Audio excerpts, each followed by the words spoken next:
검찰에 대한 불신이 있기 때문에 못 믿겠다, 검찰 수사를. 이렇게 말씀하시잖아요. 근데 일각에서는 이번이 찬스다. 검찰의 실추된 명예를 끌어올리기 위한. 그리고 검찰은 늘 죽은 권력에는 가혹했기 때문에 이번 아마 제대로 수사할 것이다. 이런 이야기가 양립하고 있는데, 세 분은 어떻게 생각하십니까?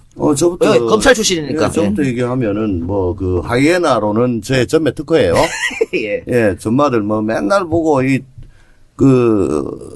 눈치 보다가. 예. 맹수가, 송곳니가 부러지거나 다리 하나 절고 조금 이상하게 보이면 때로 달려들어가지고 물고 뜯고, 이제 아작을 낸다고요. 그래 할 겁니다. 예. 하는데, 다만, 요 부분이 전 있을 것 같아요. 지금 김수남 총장, 또 이영렬 특수본부장 등 요 사건을 또 맡게 될 그 라인의 순애들이 결코 우병우로부터 자유롭지 않을 겁니다. 그리고 그 부분에 대해서 특검이 제대로 수사를 못 해가지고 또 그건 아쉽다는 얘기를 지금 많이 듣고 있잖아요. 요게 지금 상존을 하고 있어요. 물고 뜯어야 되는데 너무 물고 뜯다 보면 자기들까지 물리는 수가 있어. 그러니까 요 부분이 걸림돌이고 요걸 어떻게 저들이 할 것인가. 그래서 완전히 믿을 수는 없다. 예. 예측은 어떻게 보십니까? 우선 재벌부터 물고 뜯을 겁니다. 재벌. 롯데 있죠. CJ, SK 등등등등. 그러니까 삼성은 우리만 그러나 자들도 다 같이 했는데 지금 그럴 거 아닙니까? 그러니까 재벌 물고 뜯으면서 시간을 좀 보내겠죠. 그 사이에 탄핵되고 또 대선 정국으로 넘어가고 간 보면서 이건 그냥 어떻게 넘어갈 수 없을까라고 그렇게 일단은 시간 좀 벌 걸로 보이죠. 일단 시간 벌기? 저는 이렇게 얘기하면은 굉장히 우리가 이제 마지막 전선은 이미 뚫린 것처럼 하고 하는 얘기를 들으실까봐. 가정입니다. 과거. 이미 역사적 흐름, 거스를 수 없는 역사적 흐름들이 존재하는데 또 하나가 바로 검찰개혁 문제인 것 같아요. 지금 한두 시선을 회피한다고 해가지고 될 문제가 아니고 우병우 라인이라고 해서 그 조직 논리에 자유로울 수 없다고 보거든요. 그래서 어느 정도까지는 검찰이라 하더라도 무시할 수 없는 어떤 이제 수사에 대한 명령을 자기들이 이행해야 되는 역사적 흐름을 느끼고 있을 것 같아요.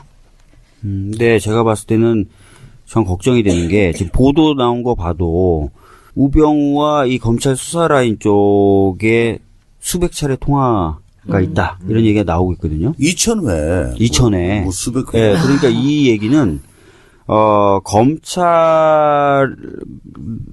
사실은 이 게이트, 최순실 박근혜 게이트에서 자유롭지 않다는 거예요.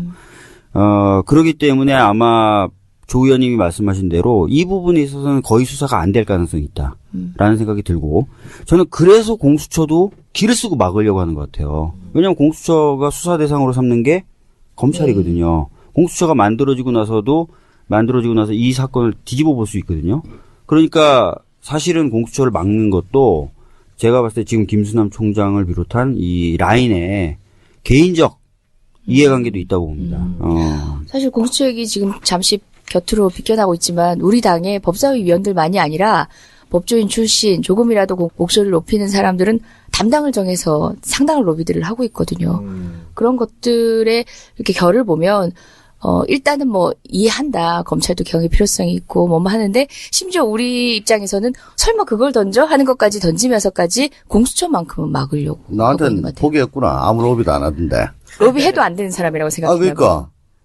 저도 한 번 찾아왔을 뿐인데 하여튼 공수처는 무조건 안 된다는 거예요. 그러니까 국가가 유일하게 합법적으로 폭력을 행사할 수 있는 거죠. 근데 그 폭력은 국민을 위해서 행사를 해야 되는 겁니다. 근데 국가 폭력이 나에 대해서 행사되는 걸 저는 경험을 했잖아요. 네. 이게 왜 이러지? 왜 이러지? 그걸 한번 당해보면은 그게 내가 몸담았던 검찰 조직이었어요. 이놈의 조직은 정말 물어! 그러면 가서 물고, 놔! 그러면 놓고, 그건 제가 개런티 합니다. 100%. 그리고 우리 위대하신 황교안 권한대행께서 발표할 때, 연장 승인 거부하면서 발표할 때, 만에 하나 주 검찰의 수사가 미진하여 다시 별도의 수사 체계가 필요하다고 판단되면 정치권에서 협의하여 새로운 특검 등을 추진할 수도 있을 것입니다. 이거는 그 부분은 죽어도 못한다. 제가 보기에. 그렇죠. 그렇게 얘기했죠.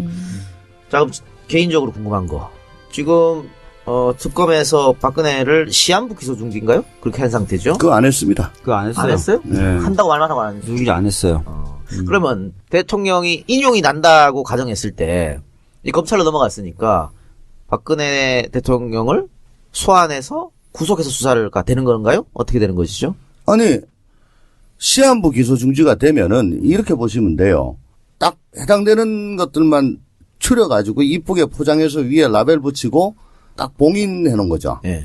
예. 그러니까 시한부란 거는 지금 현직 대통령이기 때문에 헌법에 의해 가지고 소출을 할 수가 없다. 예. 그러니까 제한이 풀리면 봉인을 뜯고 예. 시작하는 거죠. 근데 그렇게 되면은 3월 초중순에 이제 탄핵이 인용이 예. 된다. 인용이 되면은 일단 제기를 해야죠. 사건 제기를. 제기는 다시 제자 예. 일으킬 기자 해가지고 다시 이제 사건을 시작한다는 뜻입니다. 그럼 이제 그 기록을 끄집어내 가지고 최대한 빠른 시일 내에 소환을 해야 됩니다. 근데 아마 방대한 기록 때문에 기록 검토하고 어쩌고 하다 보면은 그렇게 시간이 빨리 되지는 않을 거예요. 그런데 신병 처리는 그거하고는 좀 별개입니다. 이제 소환을 하고 조사를 하고 해서 범죄의 소명이 되고 그다음 증거의 인멸의 우려나 도주의 우려가 있다고 판단된다 하면은 그때 가서 구속? 이제 영장을 하는 거죠. 제가 왜 이런 질문을 드렸냐면 방금 조 의원께서 시간이 좀 걸린다 그랬잖아요. 그러면 인용되고 나서 2달 안에 대통령 선거가 돼야 되는데 만약에 정권이 교체가 되면 새로운 대통령이 들어서자마자 박근혜를 구속하게 비추는 게 상당히 부담스럽단 말이에요. 네. 그러니까 정권이 교체되기 전에 구속돼야 새 정권이 부담이 없다. 이런 말씀에서 제가 한번 여쭤본 거거든요. 그럴 겁니다. 특검 연장 승인을 굳이 안 한 것도 지금 쇠가 완전 달궈진 상태이기 때문에 여기서 그냥 때리면 되는데 앞으로는 또 달궈가지고 풀무지를 하려면 시간이 많이 걸리거든요. 특검을 연장을 했다면은 이 상태에서 만약에 탄핵이 인용이 됐다. 그러면 아마 그 즉시 소환을 해가지고 조서받고 조금 고민하고 청구하거나 청구 안 하거나 두 개 중에 하나를 일주일 내에 아마 끝낼 거예요. 근데 검찰로 넘어가야 되면 이게 뭐 한 달이 될지 두 달이 될지 알 수가 없는 거죠. 그거 다 알고 그렇게 한 거죠. 예, 그거 때문에 식을 거라는 그거 거. 때문에 그런 거고 다음 정부에 대해서 정부적인 부담을 줄 수가 있는 거고 더 나아가 다음 정부에까지도 필요 없이 탄핵 인용 이후에는 급속도로 대선 전국으로 들어가게 되는데 그러면 아마 주류 언론들이 우리 당 유력 주자들한테 물을 겁니다. 당신은 어떻게 생각하냐? 신병에 대해서. 구속해야 된다고 생각하냐? 안 한다고 생각하냐? 그걸 또 정치로 활용하려고 하겠네요. 그렇죠. 여러 가지한테 포석을 둬서 맞습니다. 한교안이 그렇게 선택을 한 것 같습니다. 네. 또 많은 분들이 궁금해하는 거. 정유라는 언제 소환이 되는 것인가? 정유라 언제 소환이 됩니까? 우리 기약이 법사위원님. 기약이 없는 것이죠? 언제라고 말하죠? 유섬나가 지금 재판하고 있죠. 2년 반 됐나? 네. 그게 2014년 4월 16일 날 세월호 참사가 있었고 유섬나가 문제가 된 게 5월 정도였죠. 그럼 벌써 3년이 다 돼갑니다. 아직도 안 하고 있어요. 지금 관심이 없잖아요. 예, 살았는지 죽었는지. 근데 불구속 상태에서 재판받는다는 것 같은데. 프랑스에서? 그거 비슷하게 되지 않을까요? 그런데 뭐 정유라가 와도 정유라한테 씌워진 혐의는 그렇게 크진 않는 거 아니에요? 뭐 이대 예. 관련된 부분을 집중적으로 물어보겠죠. 그리고 삼성 쪽에서 지원을 할 때 정황이 어땠는지 뭐 그런 간접적인 걸로 하겠는데 가장 큰 거는 역시 우리의 최순실을 압박하기 위한 도구로 입을 열 수 있을 겁니까? 그러니까 특검에서 정유라를 소환하려고 굉장히 노력한 것 같은데 네. 실패한 것 같고요. 그러면 이제 검찰에서 해야 되는데 검찰이 그러한 의지를 갖고 있느냐 이제 이런 문제일 것 같아요. 어차피 탄핵 결정이 우리가 희망하고 예상하는 대로 인용으로 결정이 나게 된다면 검찰은 뭐 정유라 따위야 그렇게 고려 대상이 아닐 거로 좀 보여집니다. 그러면 아까 뭐 우병우 이야기도 잠깐 하셨습니다만 결국은 그러면 우병우 라인들이 있어가지고 우병우는 처벌을 받기가 어렵다고 보시는 거예요? 아니요, 우병우는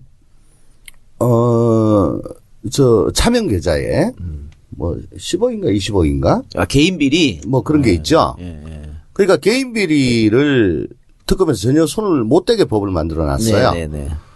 근데 그 학고제 불러가지고 그림 행방 따지고 했던 거 그거 제가 보기에는 뭐 횡령이 그냥 되는 것 같고요. 과거 담철군 사건에 예. 의하면. 그리고 수임했는데 그 현찰로 받아가지고 계좌로 안 꽂고 차명 계좌에 꽂아놓고 숨겨놨던 거. 예.